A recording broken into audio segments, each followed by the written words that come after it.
Hello dear student, education TWS पे आप लोगों का मैं बहुत बहुत स्वागत करती हूँ। उम्मीद करती हूँ आप सभी बेहतर होंगे, स्वस्थ होंगे, मस्त होंगे। तो डियर स्टूडेंट, हम अध्याय 6 देखेंगे, क्लास 8 की होम साइंस की NCERT बुक है। ठीक है, तो हमारे लेसन का नाम है उपभोक्ता संरक्षण। ठीक है, तो आइए देखते हैं पाठ के सार में क्या कह रहा है।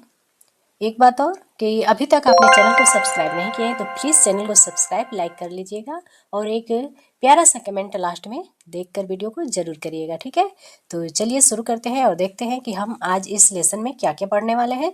तो उपभोक्ता का अर्थ पढ़ेंगे, उपभोक्ता की समस्याएं, उपभोक्ता संरक्षण अर्थ पढ़ेंगे, उपभोक्ता संरक्षण अधिनियम 2019 को पढ़ेंगे और मानकीकरण चिन्ह को पढ़ेंगे। ठीक है, और आगे है कि लेवल के बारे में पढ़ेंगे। देखिए, इस लेसन को पढ़ने के बाद हमारा उद्देश्य क्या है, हम क्या क्या कर पाएंगे। तो हमारा यही उद्देश्य है कि इस पाठ को पढ़ने के बाद उपभोक्ता के अर्थ का वर्णन कर पाएंगे, उपभोक्ता के रूप में आने वाली विभिन्न समस्याओं की पहचान कर सकेंगे, उपभोक्ता संरक्षण का अर्थ जान पाएंगे और उपभोक्ता संरक्षण अधिनियम जो 2019 के अंतर्गत 6 उपभोक्ता अधिकारों के प्रति जागरूक हो सकेंगे, विभिन्न मानकीकरण चिन्हों की पहचान कर पाएंगे तथा दैनिक जीवन में उनका प्रयोग कर सकेंगे। ठीक है, और आगे कह रहा है कि लेबल के विषय में जानकारी प्राप्त करेंगे और पैकेज जो वस्तुओं की खरीदारी करते समय सतर्क और सजग रहेंगे। ठीक है, जागो ग्राहक जागो दिया है, हमने पिछली क्लासों में भी इसको पढ़े हैं। अब आगे देखिए, केस स्टडी में है हमारा कि रेहाना की चादर व तौलियों की दुकान है। वह एक विक्रेता से अपनी दुकान पर पुनः विक्रय के लिए माल खरीदती है और ग्राहकों को उचित लाभ देकर बेच देती है। ठीक है, एक दिन उसका मित्र सौरभ अपनी बुआ के साथ उसकी दुकान पर चादर खरीदने आया है। रेहाना सौरभ को एक तौलिए का सेट उपहार में देती है। सौरभ की बुआ अपने परिवार के लिए 2 चादरें खरीदती है और उसका पूरा मूल्य भी चुकाती है। ठीक है, अब आगे देखिए उपभोक्ता का अर्थ क्या है। तो डियर स्टूडेंट, उपभोक्ता का अर्थ ये है जो हमने पिछली कक्षाओं में पढ़े हैं और समझे भी हैं। ठीक है, तो उपभोक्ता आमतौर पर वह व्यक्ति होता है जो किसी वस्तु या सेवा का मूल्य देकर उसे प्राप्त करता है और उसका उपयोग अथवा उपभोग करता है। वह वस्तु या सेवा कुछ भी हो सकती है, जैसे कपड़े हो गए, घर का सामान, खाद्य पदार्थ, टीवी, मोबाइल आदि, या बैंक सेवाएं, बिजली सेवाएं, इंटरनेट सेवाएं, पेयजल आपूर्ति सेवाएं आदि होती हैं। ठीक है, तो आइए अब हम समझेंगे कि उपभोक्ता कौन है और कौन उपभोक्ता नहीं है। तो नए उपभोक्ता संरक्षण अधिनियम 2019 के अनुसार एक उपभोक्ता वह व्यक्ति है जो वस्तुओं और सेवाओं के चयन के बाद उन्हें अपने उपयोग एवं उपभोग के लिए खरीदता है। ठीक है, जो उनके मूल्य का नगद भुगतान करता है या भुगतान करने का वादा करता है तथा आंशिक रूप से भुगतान या आंशिक रूप से भुगतान करने का वादा करता है, वही उपभोक्ता होता है। इसमें ऑनलाइन तथा ऑफलाइन दोनों तरह की लेन देन शामिल होती है। अब आगे देखेंगे कौन उपभोक्ता नहीं है। तो डियर स्टूडेंट, नए अधिनियम के अनुसार एक व्यक्ति जो पुनः विक्रय यानी सामान खरीदकर दोबारा बेचना अथवा किसी व्यवसायिक उद्देश्य से वस्तु या सेवा को प्राप्त करता है, वस्तुओं को मुफ्त में निःशुल्क प्राप्त करता है, मुफ्त में निःशुल्क सेवाओं का लाभ उठाता है, वो उपभोक्ता नहीं होता है। अब आगे नेक्स्ट हमारा कह रहा है कि दैनिक जीवन में हमें उपभोक्ता के रूप में कई समस्याओं का सामना करना पड़ता है। तो आइए जानते हैं कि वो कौन कौन सी समस्याएं हैं। ठीक है, तो देखिए उपभोक्ता की समस्याएं वस्तुओं में मिलावट करना होती है और भ्रामक तथा असत्य विज्ञापन होता है। और आगे देखिए, दोषयुक्त तोल व माप के साधनों का प्रयोग करते हैं, कीमतों में विविधता होती है, घटिया किस्म की या नकली वस्तुओं की बिक्री, मानकीकृत वस्तुओं का बाजार में अभाव होता है, मानकीकृत वस्तुएं नहीं मिलती हैं, वस्तुओं की अनुपलब्धता या कालाबाजारी होता है, उपभोक्ता सेवाओं में कमी। ठीक है, अब देखेंगे वस्तुओं में मिलावट। तो डियर स्टूडेंट, बाजार में वस्तुओं की दिन प्रतिदिन बढ़ती हुई महंगाई तथा अधिक लाभ कमाने के लिए व्यापारी जो है वस्तुओं में मिलावट करके वस्तुओं को बेचते हैं। इसके विषय में आपने पिछली कक्षा में पढ़ा है। मिलावट चाहे अनजाने में हो जाए अथवा जानबूझकर कर दी जाए, यह उपभोक्ता के स्वास्थ्य पर विपरीत प्रभाव डालता है। अब आगे देखेंगे नेक्स्ट, भ्रामक व असत्य विज्ञापन के बारे में। तो कह रहा है कि उत्पादनकर्ता विभिन्न माध्यमों जैसे प्रिंट मीडिया या डिजिटल मीडिया, इंटरनेट आदि द्वारा अपने उत्पादन को लोकप्रिय बनाने के लिए उसका विज्ञापन देते हैं। वे अपने उत्पादन की बिक्री बढ़ाने के लिए विज्ञापन में वस्तु के गुणों को बढ़ा चढ़ाकर आकर्षक बताते हैं। कई बार उपभोक्ता इस असत्य जानकारी व भ्रामक विज्ञापनों के प्रभाव में आकर गलत वस्तुओं को खरीद लेते हैं। ठीक है, तीसरा हमारा है कि दोषयुक्त तोल व माप के साधनों का प्रयोग। तो कुछ विक्रेता अधिक लाभ कमाने के लिए वस्तुओं को कम तोलते या कम मापते हैं। तो इसके लिए विक्रेता जो है निम्न प्रकार से उपभोक्ता को धोखा देता है। तो देखिए कैसे। विक्रेता वस्तु को तोलने मापने के लिए मानक बाटों व इकाइयों जैसे kilogram, litre, millilitre, metre, centimetre का प्रयोग नहीं करते हैं, बल्कि किलोग्राम की जगह ईंट, पत्थर या नकली मापने की छड़ आदि का प्रयोग करते हैं। ठीक है। यहाँ देखिए, वजन मापने के लिए हमेशा सही तराजू व तोल की जांच करें। इलेक्ट्रॉनिक तराजू, ठीक है। और यहाँ पे देखिए हाथ का तराजू व पत्थर के बाट, ठीक है। तो पत्थर के बाट क्या है, ये उतने अच्छे मानक नहीं माने जाते हैं। और ये जो है इलेक्ट्रॉनिक तराजू, ये वजन मापने के लिए हमेशा सही तराजू माने जाते हैं। अब आगे देखेंगे। तीसरा हमारा है पैकिंग के लिए वे ऐसे आकर्षक आकार के डिब्बे या बोतलों का प्रयोग करते हैं जिनके निचले तले को ऊपर की ओर उठाया गया होता है या उनका आकार बड़ा प्रतीत होता है, परंतु उनमें वस्तु की मात्रा कम होती है। ठीक है। और तीसरा है कि अधिकतर विक्रेता खाद्य पदार्थों के साथ पैकिंग के डिब्बे के वजन को भी जोड़ लेते हैं, जिससे उपभोक्ता को खाद्य पदार्थ का कम मात्रा में मिलता है। ठीक है। द्रव के मापन के लिए सही माप की जांच करना है। तो देखिए, ये माप मग है और ये सामान्य मग है। ठीक है। तो ये मापने वाला है, तो इसमें सही आएगा सामान। और जो भी आप द्रव पदार्थों को लीटर में मापेंगे तो, और ये गलत माप है। अब आगे देखिए, आगे है कीमतों में विविधता या मूल्य विधि। तो कई बार विक्रेता वस्तु पर मुद्रित मूल्य से अधिक वसूलते हैं। ठीक है। या मुद्रित मूल्य अधिकतम खुदरा मूल्य MRP है, और इसका अर्थ है कि विक्रेता आपसे इससे अधिक कीमत नहीं ले सकता। उदाहरण के लिए, जैसे रेलवे स्टेशन या किसी रेस्टोरेंट द्वारा बोतल बंद पानी पर लिखे निर्धारित मूल्य से अधिक पैसे वसूलना। इसलिए उपभोक्ताओं को खरीदारी का मूल्य चुकाते समय सजग रहना चाहिए और MRP की जांच अवश्य कर लेनी चाहिए। ठीक है। अब आगे देखिए, घटिया किस्म की या नकली वस्तुओं की बिक्री। ठीक है। तो देखिए, कई बार उत्पादनकर्ता उपभोक्ताओं को लोकप्रिय उत्पादों जैसे मिलती जुलती, निम्न स्तरीय व घटिया वस्तु मिलते जुलते या उसी नाम से बनाकर बेचते हैं। तो ऐसे में प्रायः उपभोक्ता के लिए असली और नकली वस्तु में पहचान करना काफ़ी कठिन हो जाता है। तो उदाहरण के लिए, नकली पाउडर, क्रीम, शैम्पू, पानी आदि का प्रयोग की हुई असली पैकिंग में निम्न स्तर की वस्तु भरकर बेचना। ठीक है। आगे देखिए, मानकीकृत वस्तुओं का अभाव। तो डियर स्टूडेंट, मानक चिन्ह उत्पादों को दिए जाने वाले चिन्ह हैं जो सामग्री, निर्माण की विधि, लेबलिंग, पैकिंग आदि विभिन्न मानकों को पूरा करने के लिए प्रदान किए जाते हैं। परंतु बाजार में कम गुणवत्ता वाली वस्तुएं अधिक मिलती हैं, क्योंकि विक्रेता को मानक वस्तुओं की अपेक्षा इन कम गुणवत्ता वाली वस्तुओं पर अधिक कमीशन प्राप्त होता है। ठीक है। अब आगे देखिए, सातवां है हमारा वस्तुओं की अनुपलब्धता या कालाबाजारी। तो कई बार विक्रेता संभावनाओं के आधार पर वस्तुओं की कीमतों में वृद्धि कर देते हैं और अधिक लाभ अर्जित करने के उद्देश्य से वस्तुओं को जानबूझकर बाजार से गायब कर देते हैं। इस तरह जमा की गई वस्तुओं को चोरी छिपे ऊंची कीमत पर बेचना कालाबाजारी कहलाता है। त्योहारों पर, प्राकृतिक आपदा या महामारी में जब मांग बढ़ती है तो दुकानदार वस्तुओं की मनमानी कीमत वसूलने लगते हैं। ठीक है। अब आगे देखिए, आगे है आठवां कि उपभोक्ता सेवा में कमी। तो उपभोक्ता उत्पादों के साथ उपभोक्ता की सेवाओं में देरी, गलत जानकारी या अशिष्ट व्यवहार करना होता है। ठीक है। सेवा प्रदान करने वाली संस्था के कर्मचारी, उदाहरण के तौर पर बैंक, अस्पताल, बीमा कंपनी, होटल, सड़क, रेल परिवहन, ई-कॉमर्स आदि, कई बार ग्राहकों से रूखेपन से बात करते हैं, उनकी सहायता करने में देरी करते हैं या उनके प्रश्नों का उत्तर नहीं देते हैं। तो उपभोक्ता बैंक से पैसे निकालने के लिए ATM जाते हैं। ठीक है। तो कई बार कैश उपलब्ध नहीं का संदेश भी बैंक की सेवा में कमी को दर्शाता है। ठीक है। और आगे कह रहा है कि क्या आप ऐसे तरीकों के बारे में सोच सकते हैं जो ग्राहकों को इन समस्याओं से निपटने में सहायता प्रदान करें। ठीक है। आगे है केस स्टडी हमारा कि एंजल के घर आकर जब अपनी ऑनलाइन खरीदारी से आया हुआ बंद पैकेट खोला तो उसमें उसकी खरीदी हुई मनपसंद ब्रांड की नई ड्रेस खराब निकली। तो यह देखकर वो बहुत परेशान हो गई। कभी कभी क्या सभी के साथ ऐसा होता है। अब आगे देखिए, मूल संदेश में हमारा क्या कह रहा है। मूल संदेश में हमारा है कि ऑनलाइन खरीदारी से ग्राहकों को क्षति न पहुंचे, इसके लिए निम्न तरीके अपनाए जा सकते हैं। तो क्या आप जानते हैं, एक जागरूक उपभोक्ता नुकसान से बचने के लिए पक्का बिल अवश्य लेता है। ठीक है, बिल आपको पक्की जरूर लेनी चाहिए।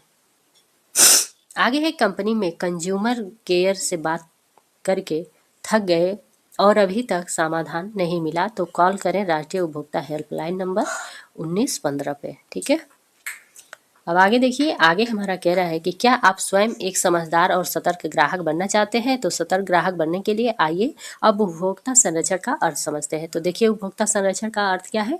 तो डियर स्टूडेंट, उपभोक्ताओं को उत्पादों एवं विक्रेताओं के अनुचित व्यवहारों से बचाना उपभोक्ता संरक्षण कहलाता है। उपभोक्ता संरक्षण का अर्थ न केवल उपभोक्ताओं को उनके अधिकारों एवं उत्तरदायित्वों के बारे में शिक्षित करना है, बल्कि उनके हितों की सुरक्षा के लिए उनकी शिकायतों का निवारण भी है। ठीक है, अब आगे देखिए, कह रहा है कि भारत में उपभोक्ताओं को उनके अधिकारों के प्रति जागरूक करने तथा उन्हें कानूनी संरक्षण प्रदान करने के उद्देश्य से उपभोक्ता संरक्षण अधिनियम सर्वप्रथम 24 दिसंबर 1946 को पारित किया गया था। ठीक है, इसे याद रखिएगा, ये काफी इंपॉर्टेंट है। ठीक है, उपभोक्ता संरक्षण अधिनियम सर्वप्रथम 24 दिसंबर 1986 को पारित किया गया था। लेकिन इस पुराने अधिनियम के स्थान पर अब देश में नया उपभोक्ता संरक्षण अधिनियम 2019 जो है 20 जुलाई 2020 से लागू हो चुका है। ठीक है, आइए इस नए कानून की कुछ विशेषताएं जानते हैं तथा उपभोक्ता के रूप में हमारे कौन से अधिकार हैं, इसके बारे में भी हम जागरूक होते हैं। तो डियर स्टूडेंट, उपभोक्ता संरक्षण अधिनियम 2019 को देखेंगे। उपभोक्ता संरक्षण अधिनियम 2019 ग्राहक के लिए किसी भी तरह की खरीदारी पर लागू होता है, जैसे ऑनलाइन माध्यम से, टेली शॉपिंग से, ई कॉमर्स वेबसाइट के जरिए या ऑफलाइन सीधे दुकान या शोरूम में जाकर, जिससे भी किसी भी प्रकार की धोखाधड़ी अथवा शोषण से बच सके। तो इस अधिनियम के तहत केंद्रीय उपभोक्ता संरक्षण प्राधिकरण बनाया गया है, जिसके पास अधिनियम का उल्लंघन करने वालों का जुर्माना लगाने, लाइसेंस रद्द करने, बेची गई वस्तुओं अथवा प्रदान की गई सेवाओं को वापस लेने, अनुचित व्यापार प्रथाओं को बंद करने और उपभोक्ताओं द्वारा भुगतान की गई कीमत को वापस दिलाने के आदेश पारित करने की भी शक्ति दी गई है। ठीक है, अब आगे कह रहा है कि मिलावट और भ्रामक विज्ञापनों के लिए जेल की सजा तथा सख्त दंड का प्रावधान भी रखा गया है। ठीक है, अगर कोई भ्रामक विज्ञापन गलत पाया जा रहा है किसी का विज्ञापन, तो उसे सजा और दंड भी देना रखा गया है। ठीक है, तो आगे देखिए, आगे है मूल संदेश।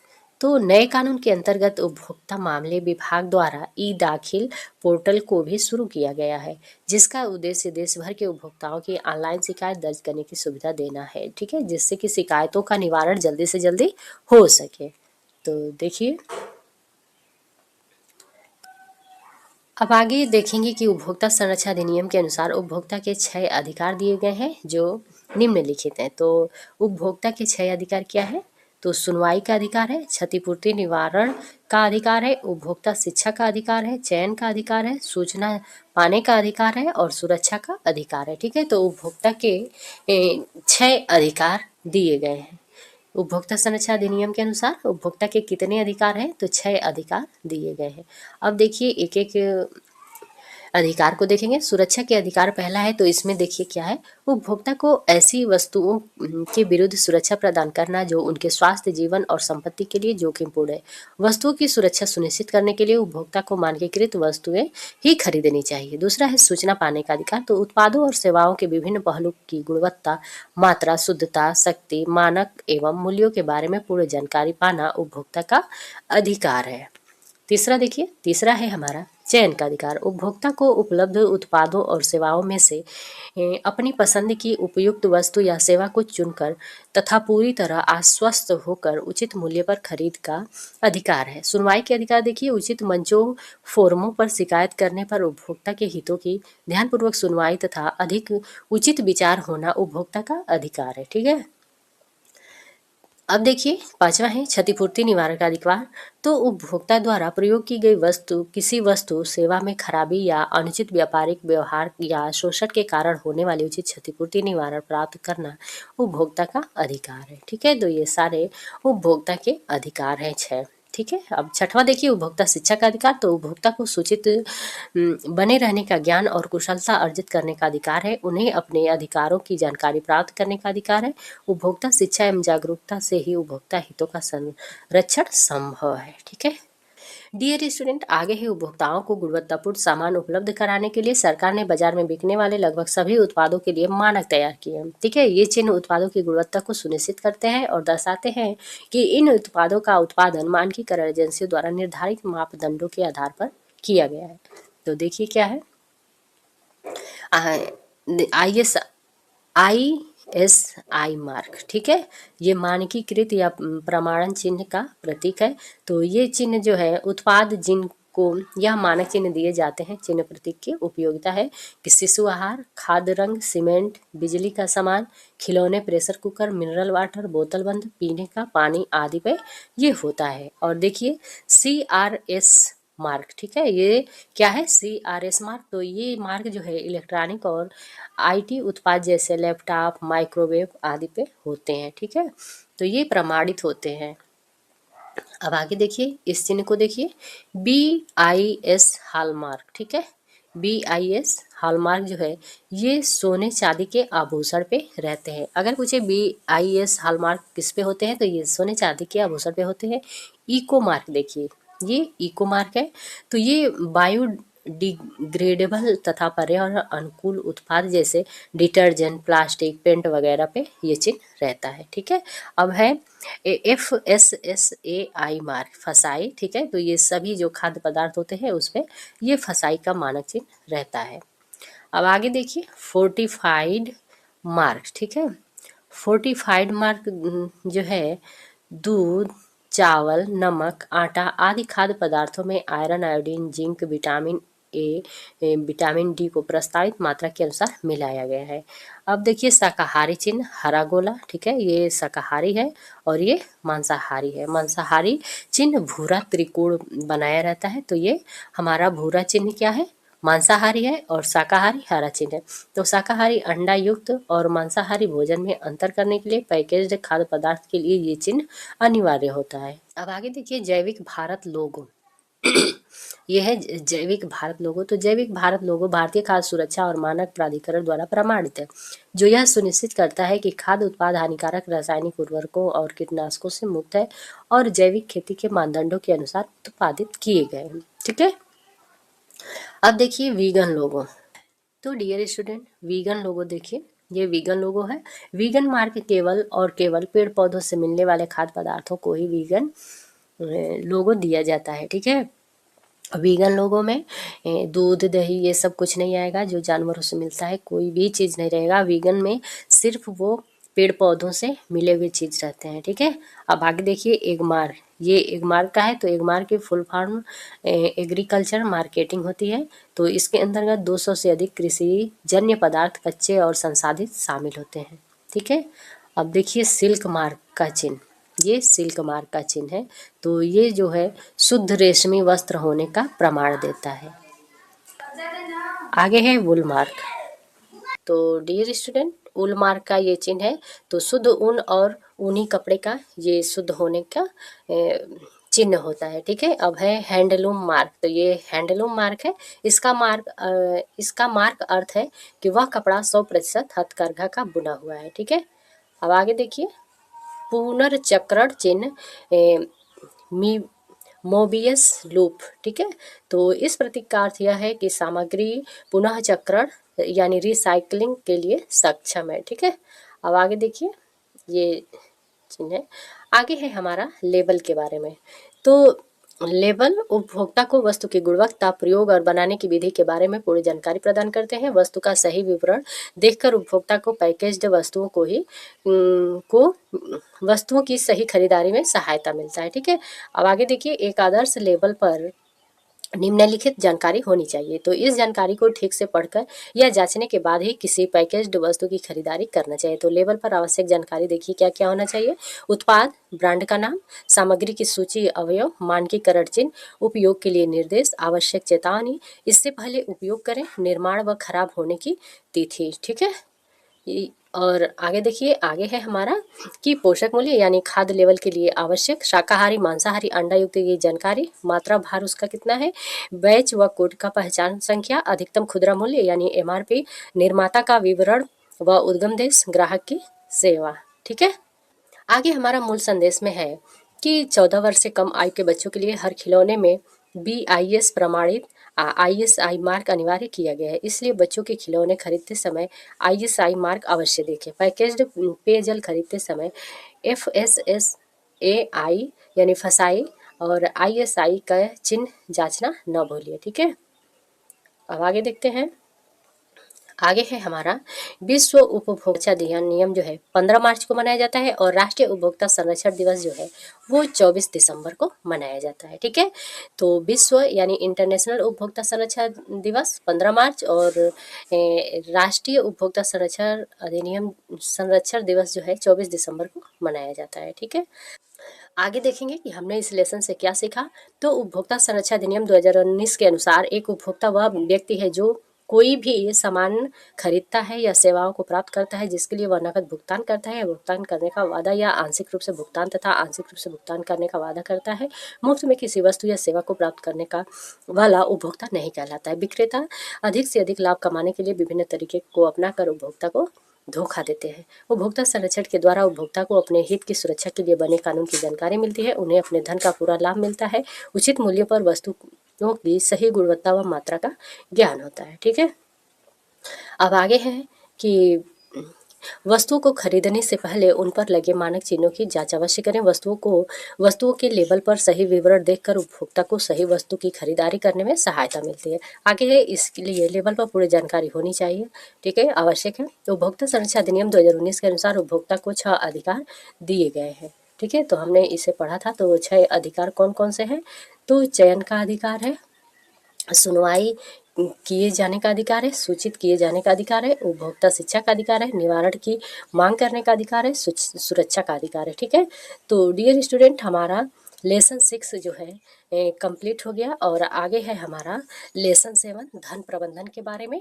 तो डियर स्टूडेंट, ये क्लास आपको कैसी लगी हमें कमेंट बॉक्स में ज़रूर बताइएगा और लाइक कमेंट भी कर दिया करिए और चैनल पे नए हैं तो चैनल को सब्सक्राइब भी कर लीजिएगा। ठीक है, तो मिलते हैं नेक्स्ट वीडियो में। तब तक के लिए थैंक यू सो मच।